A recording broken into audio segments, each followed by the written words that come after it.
ini. Kalau kita sering bertanya, loh ini saya ini punya banyak kelebihan, tapi kenapa kok hidupnya belangsakan terus? Itu pasti ada masalah dengan orang tua.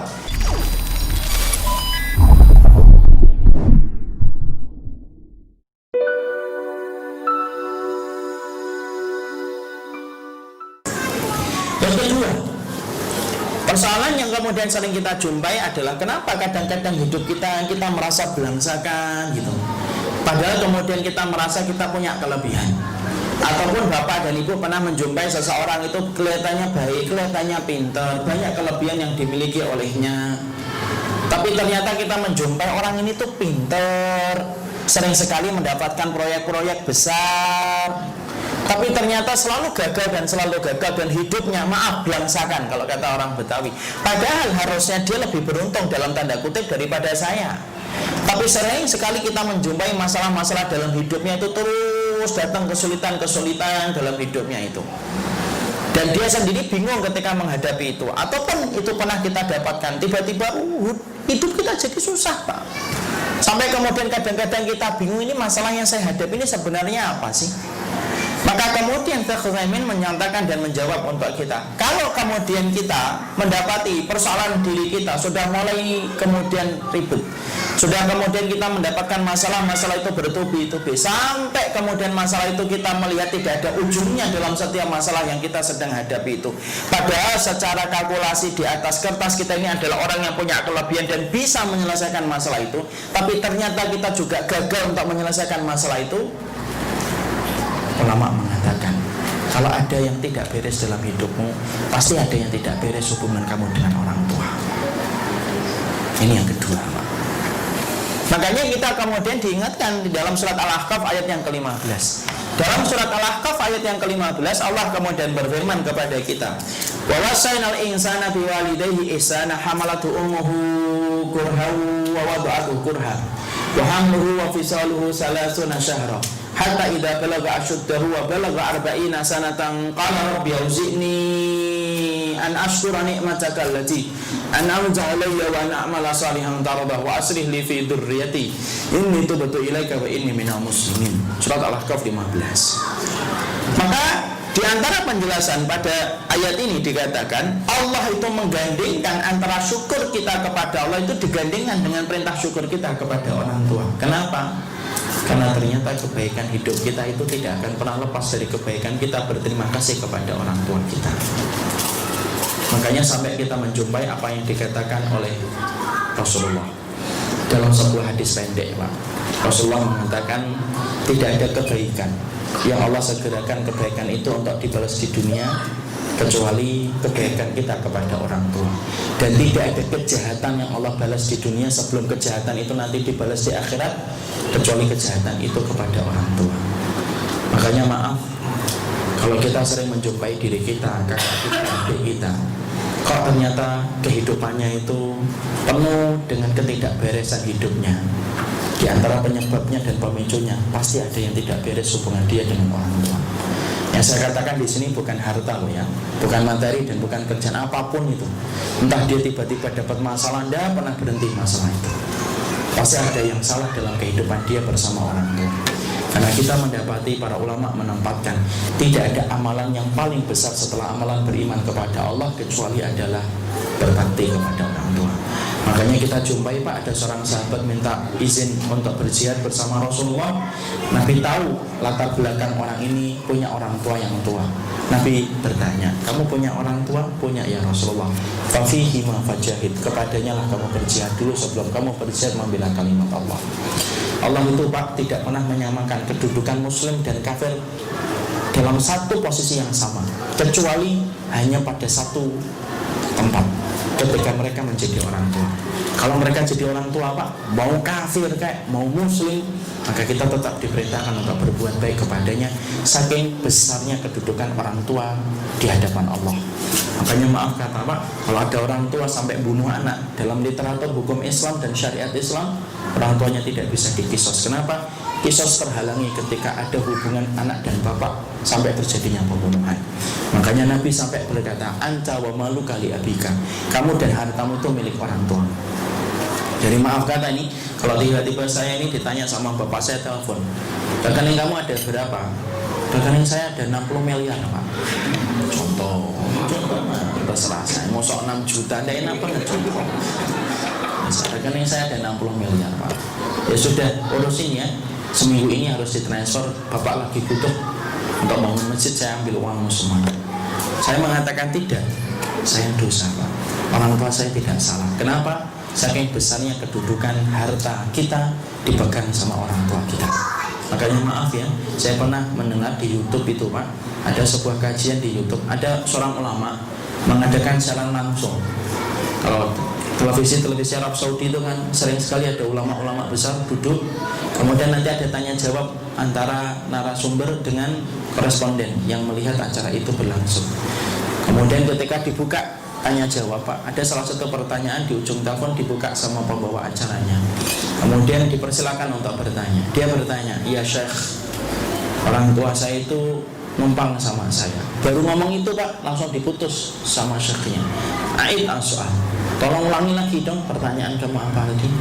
"Begini Syekh, orang tua saya itu numpang sama saya." Kemudian saya mutus lagi. "Ulangi lagi pertanyaannya, yang benar pertanyaannya." "Orang tua saya numpang sama saya." Ulangi lagi pertanyaannya. Sampai korespondennya itu sedikit kesal dan berkata, "Ya Syekhana, sahmini an wasil soal, tolong izinkan saya menyelesaikan pertanyaannya dulu." Kemudian syekhnya marah Pak. Dijawab sama syekhnya langsung, La, akhta fi soal. Enggak, saya enggak akan izin kamu izin untuk melanjutkan persoalan pertanyaan kamu. Kamu salah pertanyaannya. Bukan mereka yang numpang sama kamu, tapi kamu yang numpang sama mereka. Langsung kemudian syekhnya mengatakan kepada pembawa acara, yaitu putus saja teleponnya, supaya dia belajar dulu dengan pertanyaan yang diajukan sebelum nanti betul-betul bertanya. Disitulah kita paham, itulah kedudukan orang tua Pak. Makanya kalau ada masalah dalam kehidupan kita, apapun itu, sampai urusan kita sama anak itu, pasti ada hubungan kita dengan orang tua. Tidak ada satu ibadah yang turunannya begitu banyak kecuali ibadah itu adalah orang tua Pak. Sampai anak-anak kita itu termasuk turunan dari masalah kita dengan orang tua.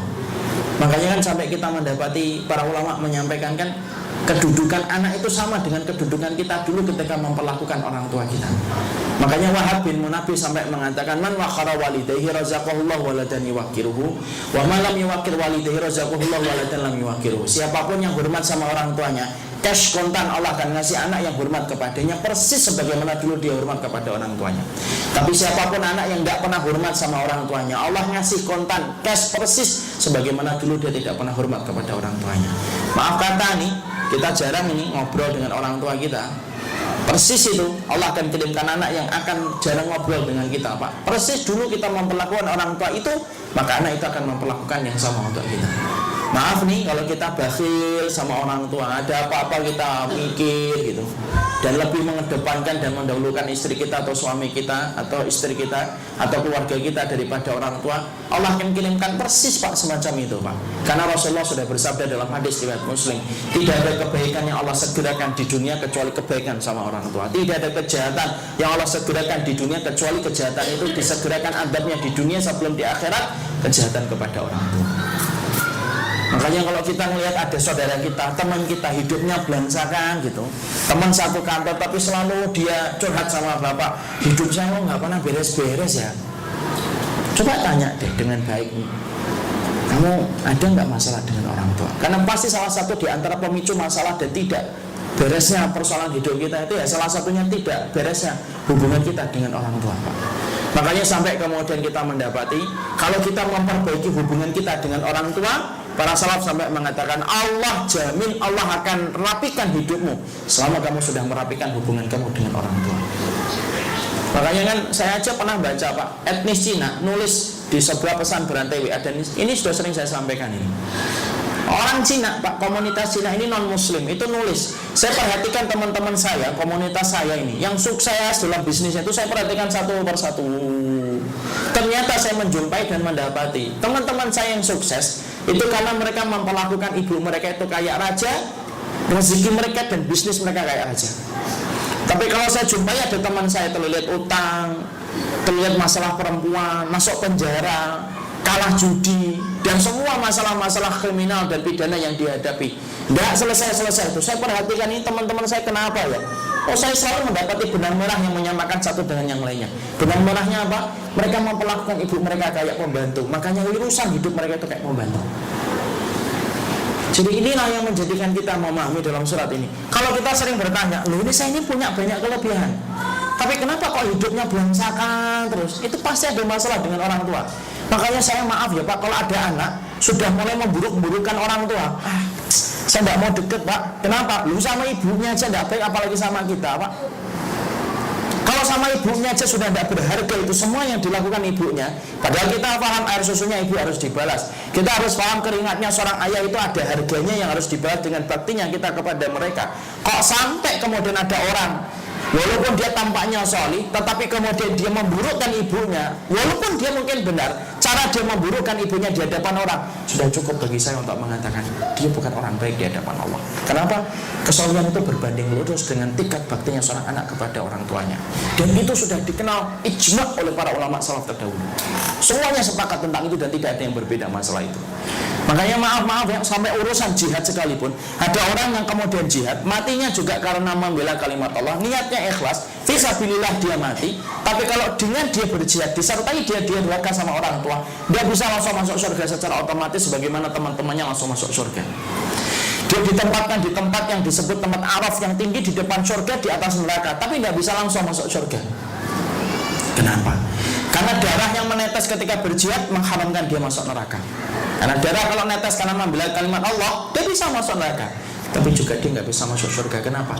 Surga tidak pernah dilewati sama orang yang pernah durhaka kepada orang tuanya dan tidak bertaubat.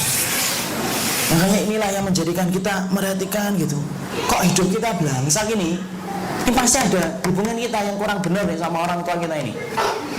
Bapak kemudian punya utang buahnya, tidak selesai-selesai utang itu. Padahal sebenarnya secara hitungan bapak itu saya itu sudah bisa menyelesaikan utang itu harusnya. Kok tidak selesai-selesai? Ini pasti ada hubungan kita yang kurang ramah dengan orang tua, sampai Allah berikan hidup kita agak berantakan dalam masalah itu. Saya punya kisah nyata ini Pak. Ini kisah nyata ini daerah Bekasi, bukan dari Bintaro, karena saya tinggalnya di Bekasi. Saya punya seorang jamaah jualan madu Pak, Habatus Sauda. Jualan madu, jualan Habatus Sauda. Maka ketika beliau jualan madu Habatus Sauda itu, pernah ada salah satu konsumennya datang itu, termasuk langganan. Itu tampak pada waktu hari itu ketika beli itu kalut gitu, wajahnya itu pucel gitu. Katanya lagi banyak masalah. Ditanya, dia berani, Pak, ada masalah ya Pak? Ya mencoba untuk basa-basi dengan konsumen. Kemudian bapak itu ngomong, iya Pak, saya ada masalah Pak. Apa Pak?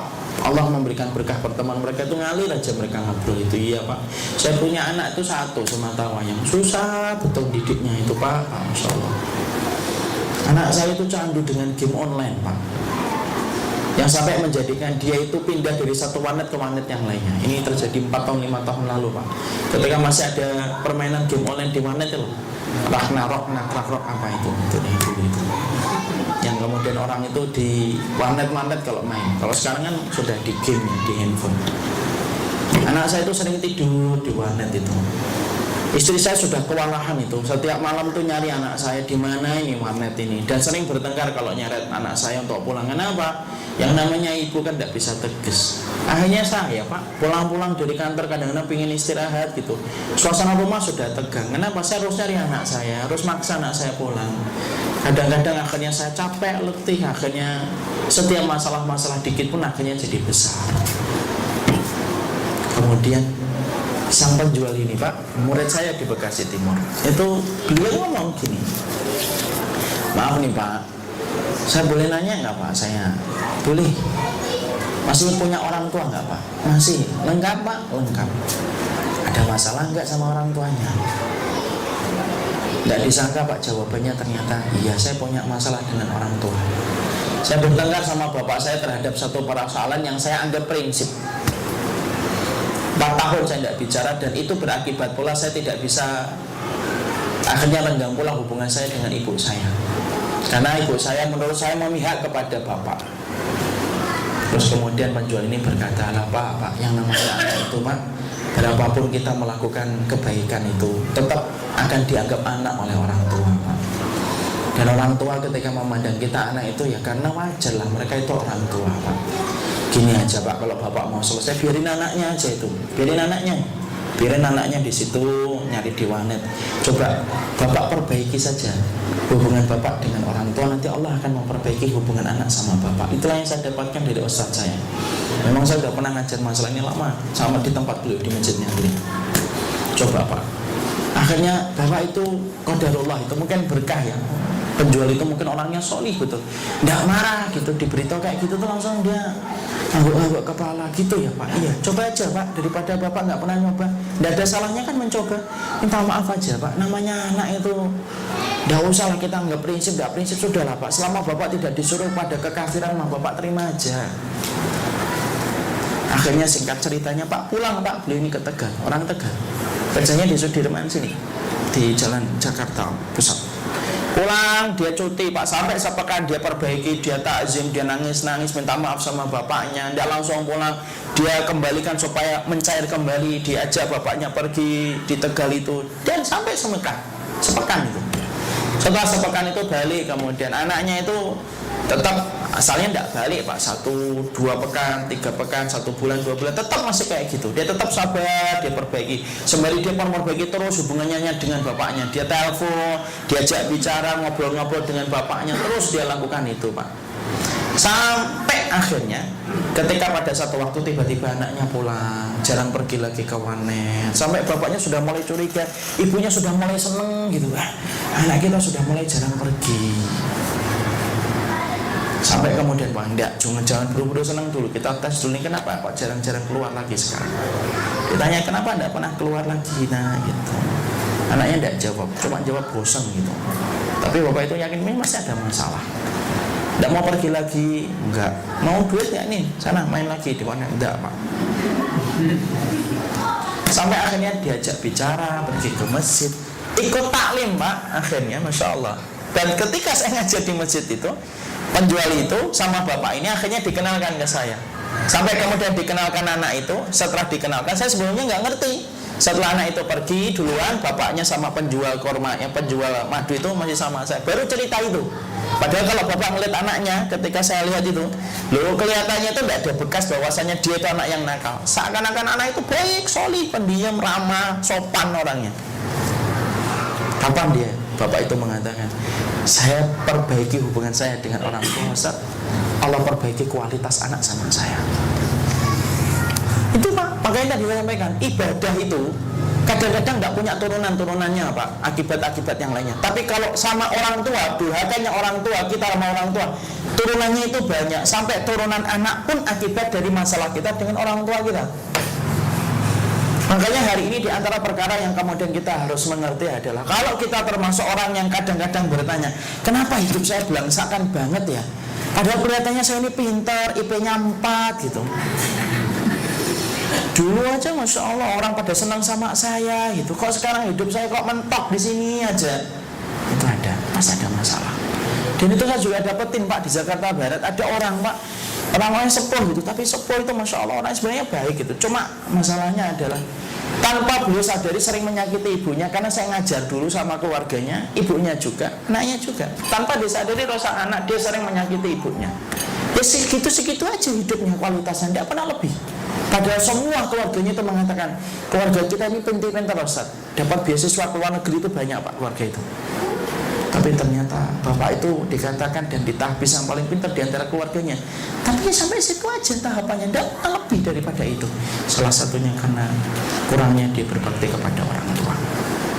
Disitulah itu yang kedua yang kita jumpai. Kalau kita bertanya, kenapa ya hidup saya ini belangsakan gitu, padahal saya dari kecil banyak kelebihannya dan saya ini pintar orangnya, tapi ternyata hidup saya mentok di sini-sini aja.